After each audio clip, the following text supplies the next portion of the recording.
demikianlah juga olehmu apa yang ada di dalam Hamasyah Yesua, yang sekalipun dalam rupa Elohim, dia tidak menganggap keberadaannya yang setara dengan Elohim sebagai sesuatu yang harus dipertahankan. Dia rela masuk dalam dunia manusiawi, ya. Nah, jadi dia punya sifat manusiawi sama seperti kayu, tapi dia juga punya sifat Elohim, ya, seperti emas. Oke?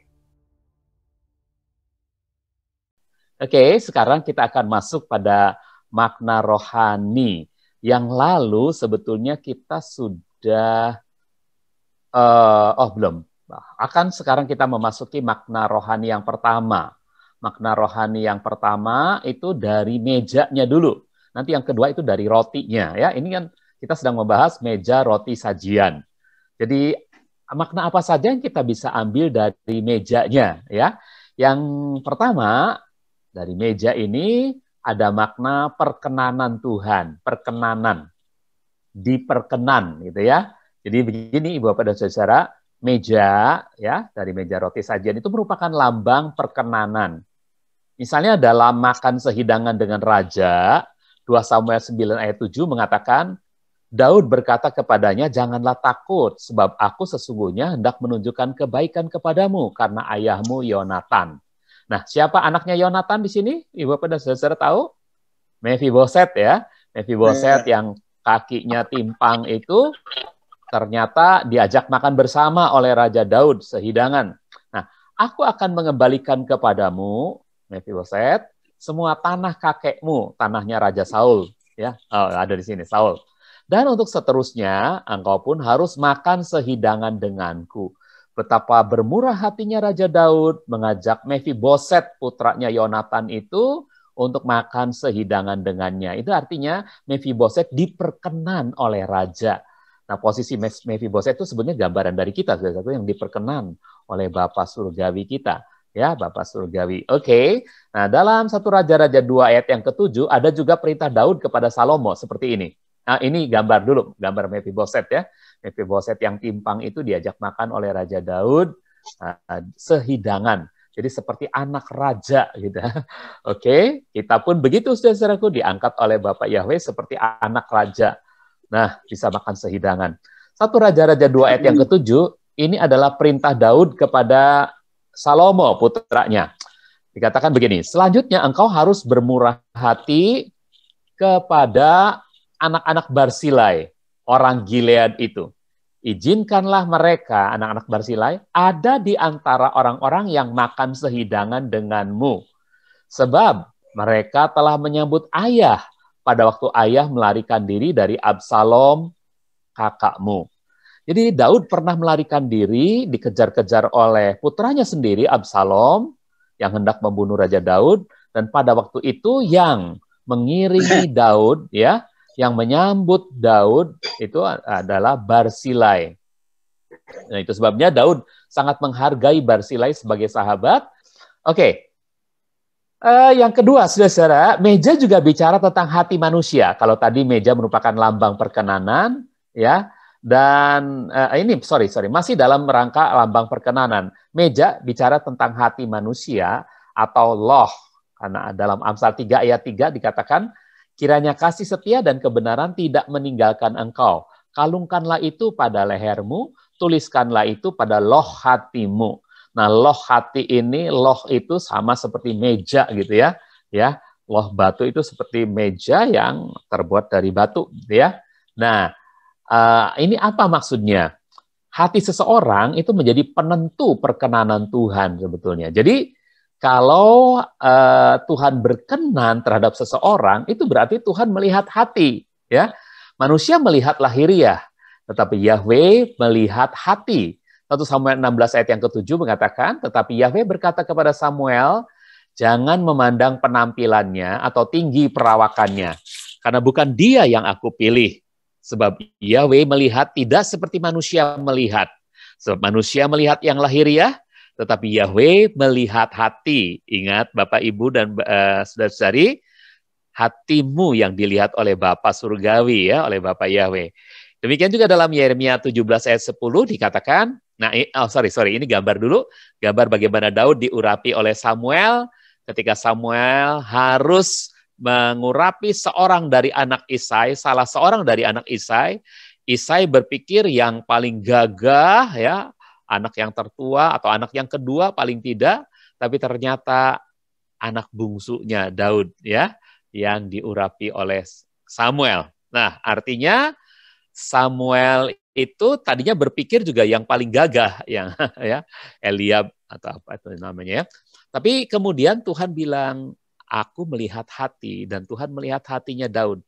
Loh, hatinya itu begitu lembut, begitu indah. Nah, jadi aku Yahweh yang menyelidiki hati dan menguji pikiran manusia.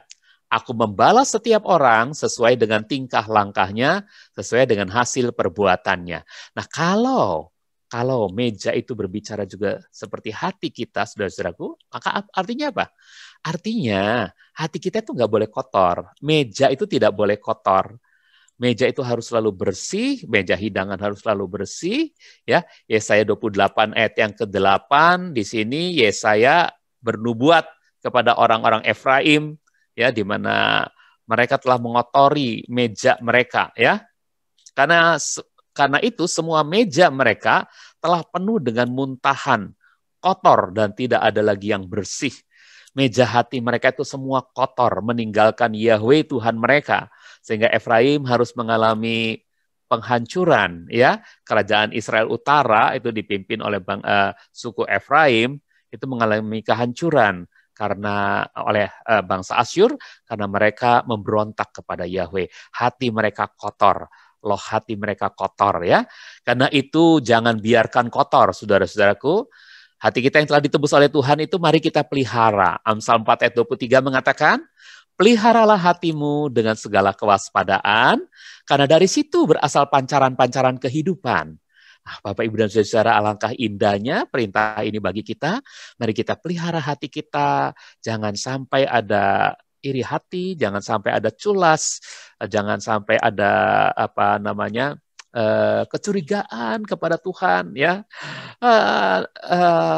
Pokoknya saudara-saudara harus tahu bahwa Tuhan pasti punya agenda yang terbaik untuk hidup saudara.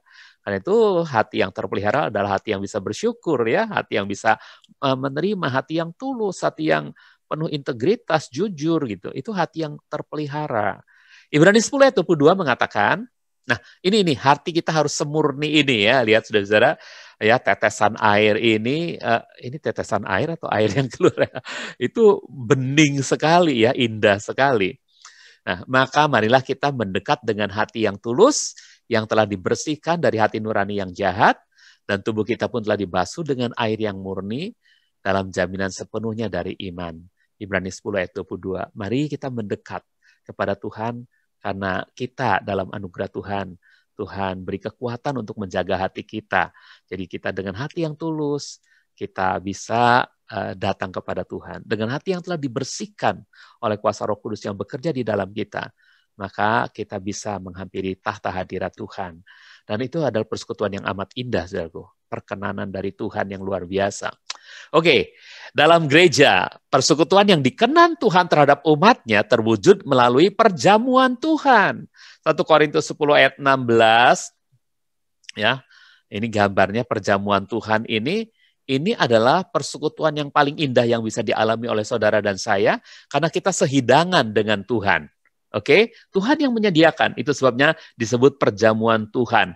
Walaupun kita lebih kenal dengan dengan istilah perjamuan kudus. Sebutnya dalam Alkitab disebutnya perjamuan Tuhan, ya, the Lord's Supper gitu, ya, perjamuan Tuhan. Nah, hal ini tergambar pula oleh meja roti sajian. Sebab dalam meja roti sajian bukan hanya ada roti, tetapi juga ada kendi untuk diisi anggur sebagai persembahan curahan. Ya, dalam Keluaran 37, 1 Korintus 10 ayat 16 sudah belum, ya? Cawan berkat yang kita berkati, bukankah ini persekutuan dengan darah Hamasyah? Roti yang kita pecah-pecahkan, bukankah ini persekutuan dengan tubuh Hamasyah? Jadi lihat saudara-saudaraku, ada anggur dan ada roti. Demikian juga dengan meja roti sajian. Ternyata bukan hanya ada roti yang 6 tumpuk, ada jadi 2 deret, ya, 6 tumpuk, 6 roti, 6 roti. Lalu Di sana juga ada kendi dan ada mangkuk ya, yang untuk melaksanakan persembahan curahan. Seperti tertulis dalam Keluaran 37 ayat 16. Keluaran 37 ayat 16, dibuatnya juga perkakas-perkakas yang ada di atas meja itu dari emas murni, yaitu pinggan-pinggan, mangkuk-mangkuk, cawan-cawan, dan kendi-kendi yang dengannya persembahan curahan dicurahkan. Jadi kendi-kendi itu untuk persembahan curahan, saudara-saudara. Bilangan 4 ayat yang ke-7 juga mengatakan hal yang sama. Mereka juga harus membentangkan kain nila di atas meja sajian. Kemudian di atasnya ditaruhlah pinggan-pinggan, mangkuk-mangkuk, cawan-cawan pengorbanan, kendi-kendi persembahan curahan, dan roti yang harus selalu ada di sana. Jadi bukan hanya kendi berisi anggur, tapi roti juga ada di sana. Jadi ini menjelaskan bahwa meja roti sajian ternyata bukan hanya menyajikan rotinya, tapi ada anggur juga di sana untuk kurban persembahan curahan. Bilangan 28 ayat yang ke-7, nah ini dia nih saudara, ini rotinya 6 lapis, di sini tumpukan kedua 6 lapis, ya. Saya tadi menyebut 6 tumpuk, takutnya salah ya. Jadi ada 2 tumpukan, 1 tumpuk itu berisi 6 lapis roti, 6 roti, 1, 2, 3, 4, 5, 6. Ini pun sama. Nah, ada kendi dan ada pula mangkuknya. Ini mangkuknya ya. Ada kendi dan ada mangkuknya. Oke. Nanti kita lihat.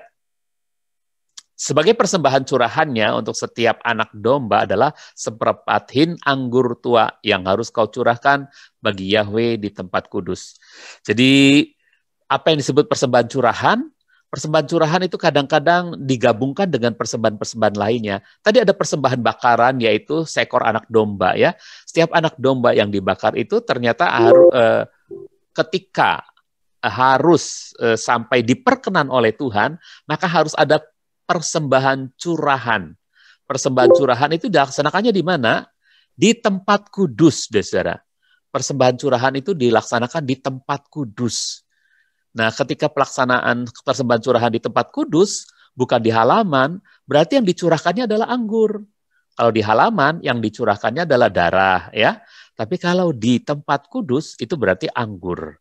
Nah, Bapak, Ibu dan Bapak, itu makna yang pertama. Itulah yang membuat kita berkenan kepada Tuhan. Karena meja roti sajian itu menyediakan bukan hanya roti tubuh Kristus, tetapi juga anggur darahnya. Sehingga kita punya jalan masuk ke hadirat Bapa. Baik, kita masuk pada makna yang kedua dari meja. 1 Romawi meja, makna keduanya adalah terbuat dari kayu dan emas. Jadi meja roti sajian ini terbuat dari kayu, tapi dilapis emas. Saudara, dan ada bagian-bagian tertentu yang betul-betul emas ya, seperti gelang atau cincin ini dan juga mahkota-mahkota itu betul-betul emas, saudara. Oke. Nah, mari kita lihat. Kayu melambangkan kemanusiaan, emas melambangkan keilahian. Dan hanya Kristus yang memiliki 2 sifat ini sekaligus. Hanya anak manusia itu, saudara, dia adalah anak manusia, tapi dia juga adalah putra Elohim. Yohanes 1 ayat 14 mengatakan, firman itu sudah menjadi daging. Sang firman ada dalam kekekalan. Tapi waktu dia menjelma menjadi daging, dia terikat, dia mengintervensi, dia masuk ke dalam ruang dan waktu. Jadi dia terikat oleh waktu, saudara-saudaraku, dia bisa meninggal secara daging, gitu ya. Nah, itulah sifat, 2 sifat yang dimiliki oleh Hamasyah. Ya. Firman itu sudah menjadi daging dan berdiam di antara kita.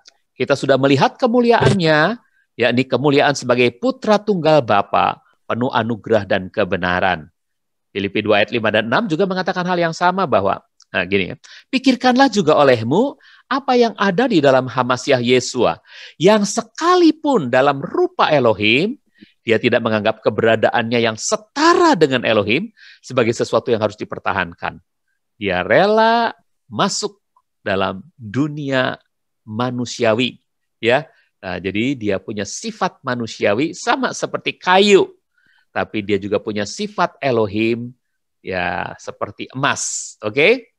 Nah, ya Bapak dan Saudara, yang kedua ini terbuat dari kayu dan emas. Kristuslah meja, Kristuslah hatinya Tuhan sendiri. Yang sesungguhnya, ya, jadi dia adalah meja, dia adalah hatinya Tuhan yang sesungguhnya bagi kita. Kenapa? Karena melalui dia, kita manusia berkenan didamaikan dengan Tuhan pencipta alam semesta. Ya, 1 Yohanes 4 ayat 10 mengatakan, inilah kasih itu, bukan kita yang telah mengasihi Elohim, melainkan Elohim yang telah mengasihi kita dengan mengutus putranya sebagai kurban pendamaian karena dosa-dosa kita. Ketika perjamuan Tuhan diberikan, maka perkataan penting di sana adalah ini untuk memperingati kematian Tuhan. Apa artinya, saudara-saudaraku? Artinya adalah untuk mengingatkan kita bahwa kematiannya telah memperdamaikan kita dengan surga. Jadi meja roti sajian itu betul-betul menampilkan hatinya Tuhan sendiri yang sesungguhnya. Dia rela memberikan putranya, dan sang putra juga rela memberikan nyawanya bagi kita semua. Memberikan daging dan darahnya buat kita semua. Kolose 1 ayat yang ke-20 mengatakan, melalui dia pula Elohim mendamaikan segala sesuatu kepada dirinya, baik hal-hal yang ada di muka bumi maupun di dalam surga, dengan mengadakan pendamaian melalui darah salib Hamasyah. Kemudian, dua macam bahan itu, yaitu kayu dan emas, menunjukkan pula dua jenis persekutuan dalam Kristus. Apa dua jenis persekutuan dalam Kristus itu? Yang pertama, kita melihat macam bahannya, kayu akasia. Ini persekutuan dalam penderitaan, saudara-saudara. Mengapa bisa diartikan persekutuan dalam penderitaan? Sebab sebuah kayu, ya, untuk menjadi sebuah meja, itu harus mengalami sebuah proses. Setiap orang yang siap menjadi pengikut Kristus harus siap memikul salib. Sebuah kayu untuk menjadi sebuah meja, prosesnya adalah seperti ini. Ini lihat, kayu gelondongan ini. Ibu-bapak, kayu ini harus mengalami proses penggergajian. Digergaji dulu kayu gelondongan itu menjadi seperti balok-balok atau papan-papan, ya. Setelah itu harus mengalami diketam, diserut. Ini sakit, saudara-saudara. Dan kalau dia harus menjadi sebuah meja, harus mengalami proses semacam ini. Orang Kristen, kalau hidupnya akan menyajikan firman ke tengah-tengah dunia, meja roti sajian. Kalau kita ingin menyajikan roti surgawi ke tengah-tengah dunia ini, maka kita harus siap digergaji, kita harus siap diketam, kita harus siap ini setelah kecil masih digergaji lagi, saudara. Digergaji lagi, saudara, dan kemudian siap dipoles, ya, diamplas sampai licin, sampai bagus jadi meja semacam ini. Mungkin ada bagian-bagian yang dipaku, saudara-saudara, ya. Nah, jadi ini sebuah proses, saudara-saudara. Dan itulah yang Tuhan sebut dalam firman-Nya memikul salib. Matius 16 ayat 24 mengatakan, kemudian Yesus berkata kepada para murid-Nya, jika seseorang ingin mengikut aku, ingin mengikuti aku, hendaklah ia menyangkal dirinya, memikul salibnya, dan mengikut aku. Bapak mau menjadi pelayan yang berkenan kepadanya, maka kita harus siap memikul salib kita. Amin. Nah, saudara-saudara, Filipi 1 ayat 9 pun mengatakan demikian, sebab bagi kamu telah dianugerahkan tidak saja untuk percaya kepada Hamasyah, tapi juga untuk menderita demi dia. Kita ini kayu, saudara-saudaraku. Kalau menjadi meja, harus mengalami proses. Ya, oke. Lalu pasal 3 kitab Filipi ayat 10 dan 11 mengatakan, pasal 3 Filipi ayat 10 dan 11, untuk mengenal dia dan kuasa kebangkitannya, serta persekutuan dalam penderitaannya, supaya aku menjadi serupa dengan dia dalam kematiannya, sehingga aku dapat mencapai kebangkitan dari antara orang mati. Sebelum kita mencapai kebangkitan dari antara orang mati, kita harus bersekutu dalam penderitaannya sampai mengalami kematian. Saudara-saudara. Iya, kemarin ada sebuah lelucon kecil gitu ya. Seorang pendeta tanya, seorang jemaat tanya, Pak, Saya ini bisa masuk surga enggak? Saya pendetanya jawab, Pak, saya ini bisa masuk surga enggak? Enggak. Loh, kenapa? Karena kamu belum mati. Kalau kamu udah mati, bisa kamu masuk surga. Nah, itu cuma lelucon, Bapak, Ibu, dan Saudara. Tapi ini mengingatkan kita bahwa untuk mencapai kebangkitan dari antara orang mati, artinya kita mengalami hidup kekal, ya, maka kita harus mengalami penderitaan hingga pada kematian tubuh jasmani ini, gitu ya. Nah, ayah, Ibu, Bapak, penderitaan tentunya menurut takaran yang Tuhan sudah siapkan. Dia tidak pernah memberikan lebih dari kekuatan kita, saudara-saudara. Dan dia mengatakan bahwa salib atau kuk yang kupasang itu ringan dan beban itu enak dan bebanku pun ringan. Jadi ingat, saudara-saudara, apa yang Tuhan percayakan kepada kita untuk kita turut menderita bersama dengan Dia sebagai bagian dari anugerah, itu bukan sesuatu yang menakutkan kita, tapi justru harusnya membuat kita sukacita. Amin. Nah, oke. Yang kedua, tadi kayu, bahan kayu. Sekarang bahan emas. Ini artinya persekutuan dalam kemuliaannya. Jika kita rela bersekutu dalam penderitaannya, maka kita akan bersekutu pula dalam kemuliaannya. Matius 19 ayat yang ke-28.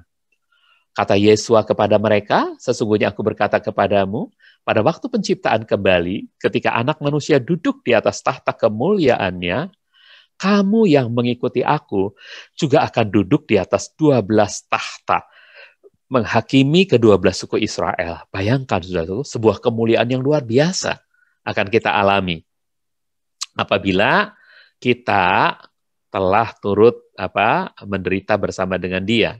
Oke, kita akan mengalami kemuliaan. Emas itu adalah sebuah lapisan yang benar-benar dilapiskan kepada meja yang terbuat dari kayu itu. Ini bukan omdo. Tuhan menyuruh Musa untuk membuat meja roti sajian itu dari kayu. Tapi Tuhan juga memerintahkan Musa untuk melapisnya dengan emas, ya. Oke, jadi 2 Timotius 2 sekarang ayat yang ke-12. Jika kita tabah menanggung bersama dengan Dia, kita juga akan memerintah bersama Dia. Ya. Oke, saudara-saudara, jadi sekali lagi untuk kita mengalami kemuliaan, maka kita harus tabah menanggung bersama dengan Dia. Nah, jadi kemuliaannya seperti ini nanti, saudara-saudaraku, kalau Kristus nanti jadi raja, kita pun sama-sama akan turut memerintah bersama dengan Dia. Di bumi ini dalam kerajaan 1000 tahun, kita akan turut memerintah bersama dengan Yeshua HaMasyiah, Raja semesta alam itu. Nah, oke, sekarang makna rohani masih tetap tentang Romawi 1 meja, tapi pada bagian yang ketiga. Kalau tadi yang pertama adalah perkenanan, yang kedua adalah dilapis kayu, terbuat dari kayu dan dilapis emas. Yang ketiga, mari kita bahas makna dari ukurannya dan profil tepinya. Ya, makna meja kalau dilihat dari ukurannya dan profil tepinya. Ukuran meja itu panjangnya 2 hasta, ya, lebarnya 1 hasta, tingginya 1,5 hasta. Bukan mengenai angka-angkanya nih, saudara-saudara, tetapi ada sebuah filosofi tentang ukuran itu, ya. Ukuran meja roti sajian panjang 2 hasta, lebar 1 hasta, dan tinggi 1,5 hasta, itu menunjukkan batas. Jadi ukuran itu menunjukkan batas, ya. Roti di meja roti sajian itu hanya boleh dimakan oleh para imam keturunan Harun saja. Jadi terbatas oleh para imam keturunan Harun, oleh Harun dan anak-anaknya. Ingat, ukuran itu sedang menunjukkan batas. Dan roti yang tersaji di sana juga terbatas untuk para imam keturunan Harun, ya. Demikian pula perjamuan Tuhan, ya. Itu boleh dimakan oleh orang-orang yang diperkenan, yang layak. Siapa yang layak? 1 Korintus 11 ayat 27-29 mengatakan, sebab itu siapa yang makan roti dan minum air anggur dari cawan Tuhan dengan cara yang tidak layak, ia bersalah terhadap tubuh dan darah Tuhan. Saudaraku, kita jangan sampai tidak berlayak. Ya, Bagaimana kita bisa berlayak, saudara-saudara? Namun, biarlah orang menguji dirinya sendiri, dengan begitu biarlah ia makan roti dan minum air anggur dari cawan itu. Nah, kalau kita harus menguji, jadi bagaimana ya? Dengan cara yang tidak layak. Oh, ada satu ayat 29 sebelum ayat 29. Ayat 29 mengatakan, sebab siapa yang makan dan minum dengan cara yang tidak layak, makan dan minum penghukuman bagi dirinya sendiri. Sebab ia tidak sekan. Jadi, saudara-saudaraku, ketika kita makan roti dan anggur itu membedakan ya tubuh Tuhan gitu. Sanggup mengingat bahwa itu adalah tubuh Tuhan. Jadi bukan semata-mata roti yang kita makan.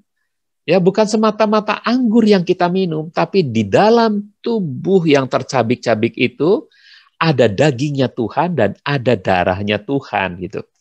Nah, itu yang disebut sanggup membedakan tubuh Tuhan. Jadi, saudara-saudaraku, kita ini pada waktu makan perjamuan, maksudnya adalah kita ini sudah menjadi orang-orang yang meyakini bahwa kita adalah orang-orang yang telah ditebus oleh pengorbanannya.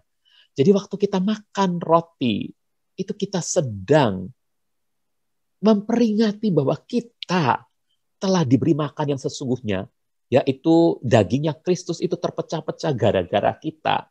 Nah, itulah yang sedang dianggap menyatu dengan kita. Diingatkan kembali, itu telah menyatu dengan kita. Jadi waktu kita makan perjamuan, sesering kita memakan itu, sesering itu juga kita mengingat bagaimana Tuhan telah memberikan dagingnya untuk menebus kita. Dan itu telah bersekutu di dalam kita. Dia memberikan dagingnya. Demikian juga dia memberikan darahnya pada waktu kita minum dari cawan Tuhan, minum anggur itu.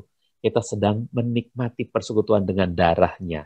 Nah, inilah yang disebut sanggup membedakan tubuh Tuhan, saudara-saudara.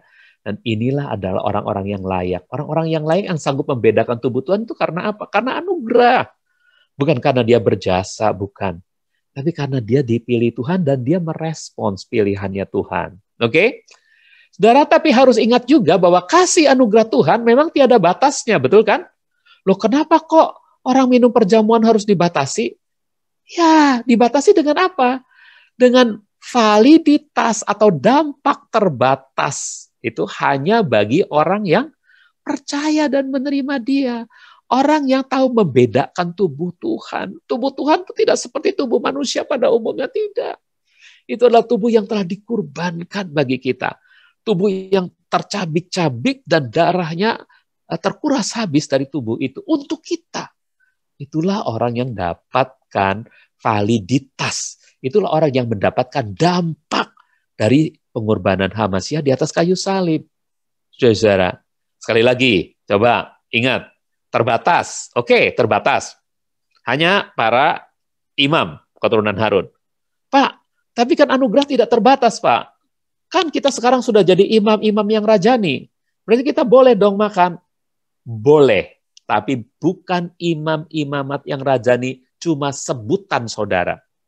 Harus betul-betul sebuah fakta bahwa saudara adalah imamat yang rajani. Artinya apa?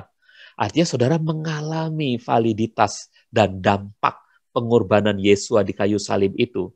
Saudara percaya, saudara menerima dia. Sehingga saudara dianggap layak. Saudara dianggap sekelompok yang terbatas. Kamulah bangsa yang terpilih. Terpilih itu artinya terbatas. Banyak bangsa, tapi kamu terpilih. Ya, imamat yang rajani, betul. Bangsa yang kudus, terbatas. Ya, khusus. Umat kepunyaan Elohim sendiri. Amin. Jadi sekarang sudah ngerti ya, batasannya antara anugerah yang tiada batas dan anugerah yang terbatas gitu. Saudara harus tahu, mengerti ini. Ya, dalam hal apa dia terbatas? Dalam hal ketika orang percaya dan menerima dia. Yohanes 1 ayat 12, coba ya kita baca ya. Tapi sebanyak orang yang menerima dia, dia memberikan otoritas kepada mereka untuk menjadi anak-anak Tuhan, untuk dilayakkan jadi anak-anak Bapa Yahweh. yakni kepada mereka yang percaya dalam namanya, menerima dan percaya. Yohanes 3 ayat 16 jelas mengatakan, sebab Tuhan begitu mengasihi manusia di dunia ini. Tapi apakah semua manusia boleh berjamu? Oh, tidak, itu ya. Mereka bisa saja berjamu, tapi bisa jadi mereka tidak berkenan. Karena apa? Karena mereka tidak percaya. Sehingga dia menurunkan putranya yang tunggal supaya setiap orang yang percaya kepadanya tidak binasa, tapi beroleh hidup yang kekal. Pak, Tuhan kan mengasihi sisi dunia ini. Itu artinya Tuhan ingin menyelamatkan sisi dunia ini. Jangan sampai ada yang binasa. Oke, Tuhan maunya begitu. Tapi enggak banyak orang yang bisa menerima dan percaya kepada Yesua yang telah berkurban itu. Makanya kita harus mengabarkan Injil supaya lebih banyak orang tahu bahwa Tuhan begitu mengasihi isi dunia ini. Amin, saudara-saudara. Baik, kita lanjutkan lagi ya. Sekarang kita bicara tadi tentang ukuran. Ukuran itu bicara tentang batas. Sekarang kita bicara tentang profil tepi. Nah, profil tepi bermahkota. Ada yang bilang jalur tepi, ada yang menerjemahkan dengan profil tepi. Ya, nanti saudara akan lihat perbedaannya dari gambar. Itu soal penafsiran ya. Sama seperti meja pun bermahkota, profil tepi juga bermahkota ya. Para pemberita firman, pembuat literatur atau literaturnya itu sendiri, buku-buku Kristen ya maksudnya ya, literatur itu ya saudara, dan media komunikasi Kristen yang menyuarakan firman, sungguh pun berjasa, ini seperti profil tepi nih saudara, dan membawa kemuliaan Tuhan, namun tidak bisa menggantikan posisi sang firman itu sendiri. Ya, jadi lihat, di meja roti sajian itu ada 2 tumpukan roti, 6. Tiap tumpuk 6 buah roti, ya, tiap tumpuk 6 buah roti. Nah, itu adalah pusat dari meja roti sajian, bukan profil tepinya. Sekalipun itu bermahkota, saudara-saudara, ya. Tapi pusat dari semuanya adalah rotinya, saudara-saudara, ya. Dan itu berarti pusat semuanya adalah Kristusnya. Oke? Para pemberita firman, penginjil kah, para gembala kah, pengkhotbah, atau literatur itu yang dibuat, ya, buku-buku besar, buku-buku hebat, Matthew Henry, buku-buku yang luar biasa pengaruhnya bagi kekristenan. Itu hanya profil tepi, saudara-saudaraku. Ya, media-media komunikasi yang digunakan oleh orang Kristen, itu jangan sampai itunya yang dipuja. Wah, hebat ya YouTube. YouTube ternyata bisa memberitakan firman, jadi YouTube itu luar biasa. Bukan YouTube-nya yang luar biasa, firman-nya yang luar biasa. Ya.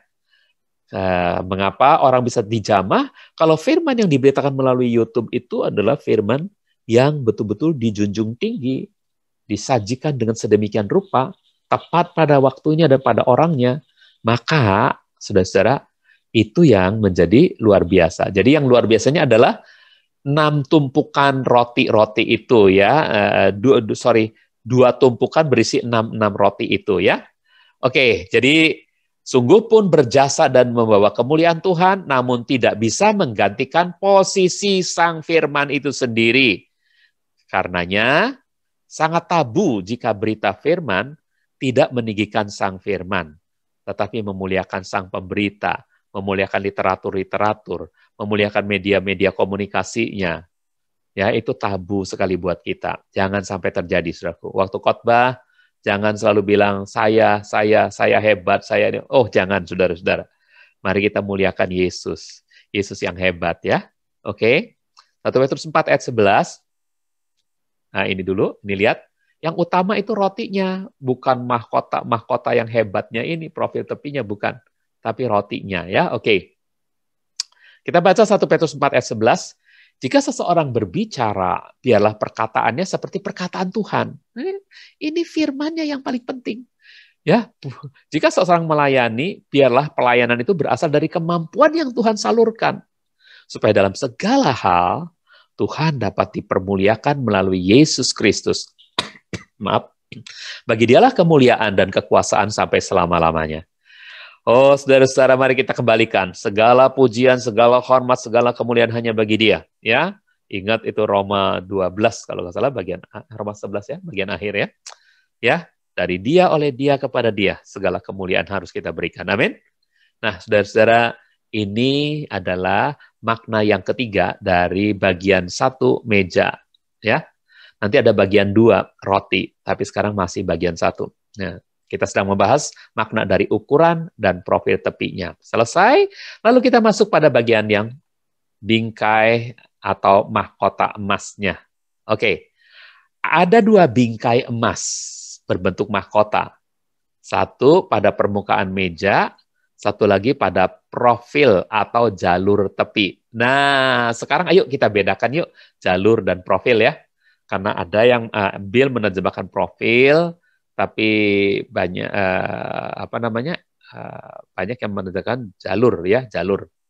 Saya lupa ILT menerjemahkan apa ya. Oke. Nah, kita lihat gambarnya kenapa penafsirannya berbeda. Kalau disebut jalur dan kalau disebut profil. Ini gambarnya, saudaraku. Kalau disebut jalur itu ini ada jalur yang kosong. Ini dari mahkota yang deret ini yang di dalam, ya ini deret dalam, mahkota deret dalam, dengan mahkota yang di deret luar ini ada satu telapak tangan, bukan satu jengkal tapi satu telapak tangan begini ya. Ada satu telapak tangan. Nah, apakah maksudnya satu jengkal juga kita nggak tahu ya. Jadi ada jarak. Tapi sebetulnya gambar ini sebetulnya salah kalau kita tafsirkan dari ayatnya. Sebetulnya ini harusnya keluar, satu jengkalnya itu keluar. Profil tepinya satu jengkalnya itu keluar, bukan malah ke dalam. Tapi banyak gambar malah ke dalam. Nah, kenapa harus keluar? Karena kalau ke dalam, ini tidak bisa disebut sebagai mahkotanya meja. Yang mahkotanya meja adalah yang ini. Ya kan? Nah, jadi yang di profil yang di jalur itu bukan mahkotanya meja tapi tambahannya meja. Hanya kesalahannya kalau keluar panjangnya meja itu jadi bertambah ya. Di sebelah kanan bertambah dengan panjangnya. Di sebelah kiri kanan ini ya, kanannya meja ya. Di sebelah kanan bertambah dengan satu telapak tangan, di sebelah kiri bertambah dengan satu telapak tangan. Jadi panjangnya nanti akan bertambah. Jadi serba salah menggambarnya. Kalau pakai kata jalur tepi, ya. Tapi ada banyak orang lebih menyetujui ini jalur tepi. Lalu gambar yang profil tepi yang bagaimana, Pak? Yang ini profil tepi. Nah, ini. Ya, ini dia yang disebut profil tepi, bagian yang ditambahkan kepada meja sebesar telapak tangan. Ini, telapak tangan. Ini profil tepi.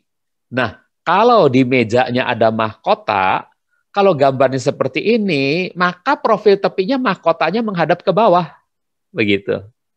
Tapi ini adalah tetap mahkotanya dari profil tepi. Kalau ini adalah mahkotanya dari meja itu sendiri, maka ini adalah mahkotanya dari profil tepi. Nah, saudara ngerti sekarang ya bedanya? Kenapa yang satu bilang profil? Karena itu adanya di tepian dan diukir juga ya. Ada mahkotanya. Nah, kenapa yang satu bilang jalur? Karena dibuat satu jengkal ke depan atau ke dalam. Tapi kebanyakan penggambar itu ke dalam. Nah, oke. Jadi saudara sudah tahu ya dari penafsiran itu ya. Mari kita sekarang lihat gunanya. Gunanya adalah untuk apa? Pertama untuk memperindah meja roti sajian. Jadi firman Tuhan harus disajikan dengan penuh kemuliaan, penuh keindahan. Kisah 2 ayat 43, maka rasa takut pun melanda setiap jiwa karena banyak mujizat dan tanda-tanda ajaib yang terus terjadi melalui para rasul. Pada waktu mereka memberitakan firman, menyajikan firman ke tengah-tengah masyarakat, maka disertai dengan kemuliaan, yaitu terjadinya mujizat dan tanda-tanda ajaib, saudara-saudara. Nah, itu memperindah berita firman ya. Ya, memperindah meja roti sajian. Oke?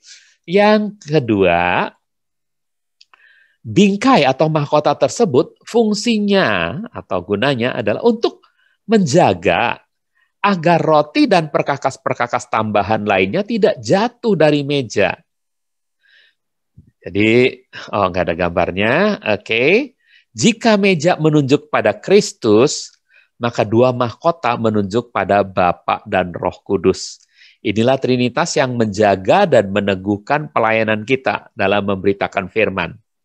2 Tesalonika 2 ayat 16 dan 17. Kiranya Tuhan kita, Yesua HaMasiah, dan Elohim Bapa kita, yang telah mengasihi kita dan memberikan penghiburan kekal, serta pengharapan yang baik dalam anugerah menghibur hatimu dan meneguhkan kamu dalam setiap perkataan dan perbuatan yang baik. Kalau kamu mau jadi pemberita firman, kalau kamu mau jadi penyaji roti kehidupan yang 66 buku itu, maka agar kehidupanmu terhibur dan diteguhkan, ada Sang Putra dan ada Bapa yang menjaga kita. Tapi bukan itu saja. Kisah 1 ayat 8 mengatakan, namun kamu akan menerima kuasa bila mana Roh Kudus datang ke atas kamu. Dan kamu akan menjadi saksi-saksiku baik di Yerusalem maupun di seluruh Yudea dan Samaria bahkan sampai ke ujung bumi. Ada Roh Kudus juga yang akan membuat kita perkasa ya dalam pelayanan memberitakan firman. Oke? Nah, itu dua bingkai mahkota emas. Sekarang masih dilanjutkan dengan dua mahkota itu bicara tentang apa, saudara-saudara? Dua mahkota ini bisa berbicara pula tentang dua jenis mahkota yang Yesua alami. Yang pertama, mahkota duri. Dalam Yohanes 19 ayat yang kedua. Para prajurit itu menganyam sebuah mahkota duri, lalu memasangnya di atas kepalanya. Mereka juga memakaikan jubah ungu kepadanya. Jadi ini mahkota yang pertama yang dipakai oleh Tuhan Yesua, mahkota duri, ya. Mahkota duri yang membuat luka di kepalanya. Rasa sakit yang luar biasa ketika ditancapkan, dipaksa, dipasangkan, ya. Darah mengalir dari kepalanya. Nah, saudara, yang kedua mahkota kemuliaan. Ibrani 2 ayat 9. Di sisi lain kita melihat Yesua yang telah dibuat sedikit lebih rendah daripada para malaikat, dia telah dimahkotai kemuliaan dan hormat oleh karena penderitaan maut, sehingga dia dapat merasakan kematian ganti semua orang oleh karena anugerah Tuhan. Sekali lagi, saudara-saudara, diberitahu di sini bahwa mahkota kemuliaan hanya bisa dipakai Yesus karena apa? Karena dia rela menderita sampai kepada mati di kayu salib. Merasakan kematian, ganti kita. Jadi mahkota kemuliaan hanya bisa dipakai oleh Tuhan Yesua setelah dia menderita bagi kita semua. Nah itu. Ini mahkota kemuliaan Ibrani 2 ayat 9 ini bagi kita, saudaraku, kalau kita ingin mahkota kemuliaan dipasangkan oleh Tuhan di kepala kita, maka kita harus rela mengenakan mahkota duri lebih dulu. Sang guru seperti itu, kenapa kita nggak mau seperti itu? Saudara-saudara, 2 Timotius 2 ayat 10 mengatakan, saudara-saudara ini Amasiah pakai mahkota kemuliaan menjadi raja dengan tongkat besi, ya, dalam kerajaan 1000 tahun. Kita pun akan turut pemerintah, kita akan menggunakan mahkota kita juga, saudara-saudara. Ya, tapi kita harus mengalami ini dulu. Itu sebabnya aku tabah menanggung semuanya demi orang-orang pilihan, supaya mereka dapat mencapai keselamatan yang ada dalam Kristus dengan kemuliaan yang kekal. Saudara harus tabah menanggung semuanya, ya, demi pemberitaan saudara diterima oleh banyak orang, gitu ya, supaya banyak orang menerima keselamatan. Dengan demikian saudara akan menerima mahkota kemuliaan juga pada waktunya. Oke? Sampai di sini saja, Bapak, Ibu, dan saudara. Kiranya ini menjadi berkat bagi kita semua. Jangan lupa untuk mencapai mahkota kemuliaan, kita harus rela memakai mahkota duri juga.